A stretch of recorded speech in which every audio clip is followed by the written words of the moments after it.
بسم الله الرحمن الرحیم. نن زموږ د طریقة العصریه د اولې حصې الدرس السابع عشر یعنی اولسم درس دی. الدرس السابع عشر اولسم درس 17واں درس او سبق نمبر 77 دی. ضروری قاعده به پکې وایو.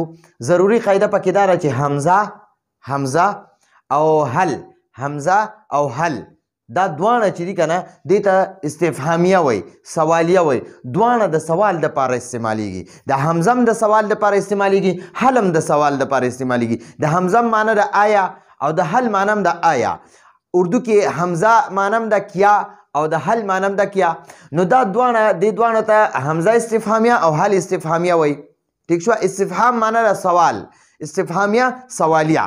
نو دا دوا دغه چې دي الفاظ حمزه او حل، نو دا دواړه د سوال لپاره استعمالیږي. لکه مثلا زه تا نه تپوس کوم آیا ته مسلمان یې، کیا تو مسلم ہے، کیا آپ مسلم ہے، نو هغې دپاره ته حل هم استعمالولی شي او ام استعمالولی. ا معنی د آیا، کیا، انت مسلمون، انت مسلمون. آیا تو مسلمانی، کیا آپ مسلم ہے، کیا آپ مسلمان ہو، کیا آپ مسلمان ہو.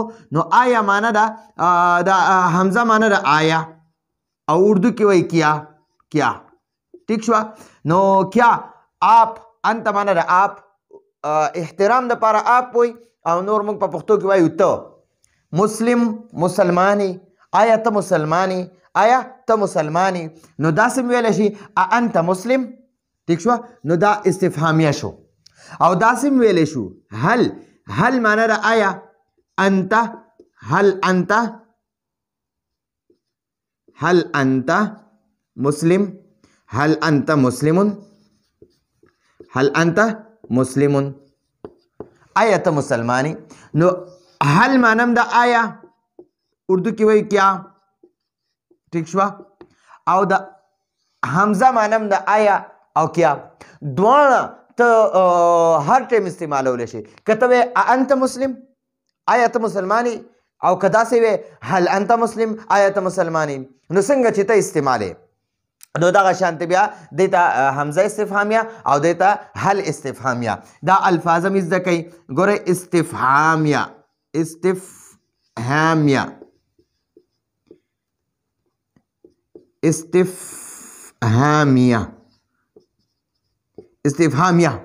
استفهامیه معنی د سوالیه. استفهام سوال ته وایي، استفهامیه معنی د سوالیه. ٹھیک شو؟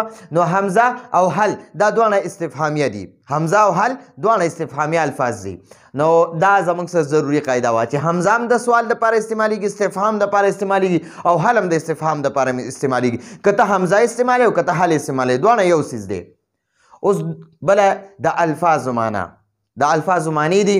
نو الفاظ هم په دې تور مالکر لیکلي او معنی هم ولا په سور مالکر لیکلي. الفاظ کې دی طویل اوږد ته وایي، اوږد، طویل اوږد. اردو کې وایي لمبا او عرب وایي طویل.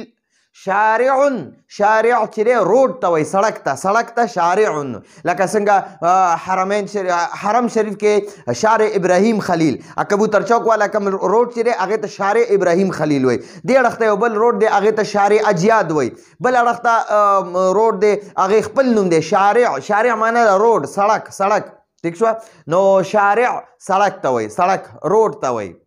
عرب وایي شارعون دی ویل کېږي شارع. او طریق لاره، طریق لارې ته وایي، طریق لاره. واسع کلاو یعنی کشاده، اردو کې وایي کشاده. یعنی هذا میدان واسع، دا وسیع میدان دی، دا کلاو میدان دی. ٹھیک شو؟ چې بالکل غاټ کلاو میدان وي هغې ته واسع وایي، کلاو ځای ته واسع وایي. یا داسې وایو هذا غرفة واسعه، دا کمره کلاو ده، کلاو غټه ده. ٹھیک شو؟ یا داسې وایو هذا طریق واسع، هذا طریق واسع، دا کلاو لاره ده، وسیع لاره ده. ٹھیک شو؟ نو دا واسع معنی ده کلاو، کشاده. ٹھیک شو؟ قصیر طویل اوږد ته وایي، قصیر لنډي ته وایي، لنډي ته. ورکوټي ته لنډې یعنې هغه لنډې ذات اردو کې ورته ټیګ نه وایي غالبا، او چوټه هم ورته وایي. نو د چوټه او د ټیګ نه دواړو دپاره دا قصیر لفظ استعمالیږي. قصیر ورکوټې یا لنډې، قصیر ورکوټې لنډې.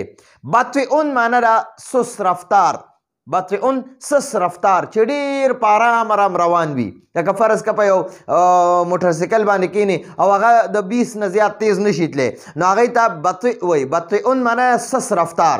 او یا په یو موټر کې کینې او تیز ځي، هغې ته سریع وایي، سریع. ټیک شوه؟ نو سست رفتار ته بطئ او سریع تیز رفتار ته وایي. سست رفتار ته بطئون، تیز رفتار ته سریع وایي. حل معنی ده آیا، اردو کې وایي کیا. او حمزه، دا حمزه معنی هم ده آیا، اردو کې وایي کیا. ټیک شو؟ د دواړو یو معنی ده. عطلتون دی، عطله عرب دا ګول ته ها ساکنه وایي. عطله چوټۍ ته وایي، عطله چوټي. ټیک شوه؟ لکه اليوم الجمعة یوم العطله، الجمعة یوم العطله، د جمعې ورځ د چوټۍ ورځ ده. الجمعة د جمعې ورځ، یوم العطله یوم ورځې ته وایي، عطله چوټۍ ته وایي. نو عطلتون چوټي، عطله چوټي، عطله چوټي. یوم ورځ، اردو کې وایي دن، یومن ورځ، یومن ورځ. مکان ځای ته وایي، ځای چې کوم ځای کې ته ناست یې هغه ځای ته مکان وایي. که په کور کې ناست دغه مکان دی، که په دکان کې ناست دا مکان دی، که په جومات کې ناست دا مکان دی. مکان هر ځای ته وایي. ټیک شوه؟ ځای ته مکان وایي. عمیق ډوب ته وایي. ډوب ځای وي، ډوب لښتې وي، ډوب نهر وي، ډوب سیند وي، سمندر وي، بحر وي، نو هغې ته عمیق وایي. عمیق، ګهره. ټیک شوه؟ اردو کې ورته ګهره وایي، موږ ورته ډوب وایي. یا دا کنده ډېره ډوبه ده، یا دا کوی ډېر ډوب دی. ډوب، عمیق ډوب. ضیق تنګ ته وایي. تنګ لاره چې وي که نه هغې ته طریق ضیق وایي. طریق ضیق تنګه لاره. او ټیک شو جي، طریق ضیق تنګه لاره. مودې ته وایي. هلکه دا 50 کاله وشو، دونه ډېره موده وشوه او د اوسه پورې سبق ختم نه کړو، ډېره موده وشوه. نو هغه مودې ته مدت وایي. موږ ورته موده وایو، او په عربۍ کې ورته مدتون وایي، او اردو کې ورته مدت وایي. مدت ډېره زمانه، ډېر وخت. طویله، نو د مذکر دپاره طویل استعمالیږي، مؤنث دپاره طویله. طویل معنی ده اوږد، او طویله معنی ده اوږده. طویلتون معنی ده اوږده. ټیک شوه؟ هذا بنت طویله، هذا بنت طویلتون، دا اوږده جینۍ ده. هذا ولد طویل، دا اوږد هلک دی. هذا بنت طویله، دا اوږده جینۍ ده. ټیک شوه؟ سریع تیز.